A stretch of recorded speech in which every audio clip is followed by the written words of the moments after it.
Hi, today I'm going to be talking about a really important topic and a very popular procedure that I offer here in my clinic.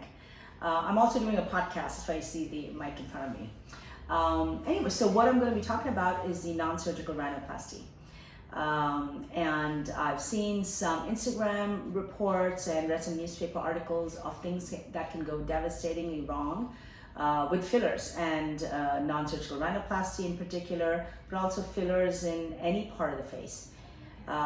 Several things to remember is, remember the face has a ton of blood vessels, arteries, veins, etc. That cannot be visualized through the skin. You have to know your anatomy for a lot of the arteries, but sometimes they can you can have a detour and not even know. So it's really important to know how to inject, the technique of injection, and know what to do when something goes wrong. Having said that, not only am I a very experienced injector, I'm also a board certified plastic surgeon. So now let's particularly talk about non-surgical rhinoplasty. I do a ton of non-surgical rhinoplasties. I do several a week. I do them all day, every day. I've never had a untoward complication. And that is not hubris on my part, that's just a fact. Having said that, I'm very careful when I'm doing the injections, when I'm doing a non-surgical rhinoplasty, understanding that that can happen even to an experienced injector. But because I know the nose both inside and out, I do surgical rhinoplasties. I open up the nose, straighten the nose, fix the nose, and I can also treat the nose aesthetically, non-surgically. So it is extremely important, if you are seeking to go have a non-surgical rhinoplasty, is go to someone.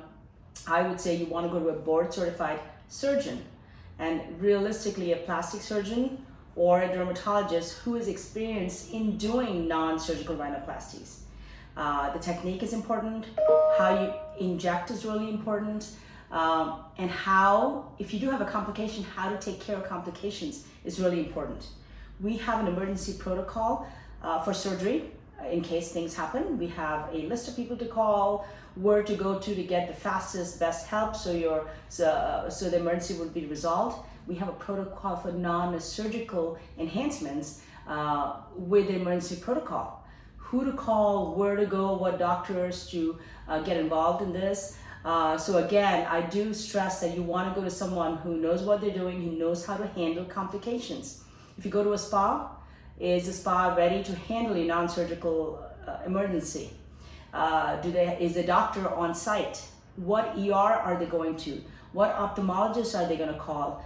Do they need to have a radiologist involved for an angiogram? So all these are important concerns, but basic is, do they have hyaluronidase, But still, it's all of this that's involved. The procedure may seem simple, may take just 10 minutes, but it is 20 years of my experience behind it, and 18 years after high school that I've studied to get you to this point. So I really stress you go to a board certified plastic surgeon or board certified dermatologist who is an expert in injection of the face. And so that's my 2 cents worth.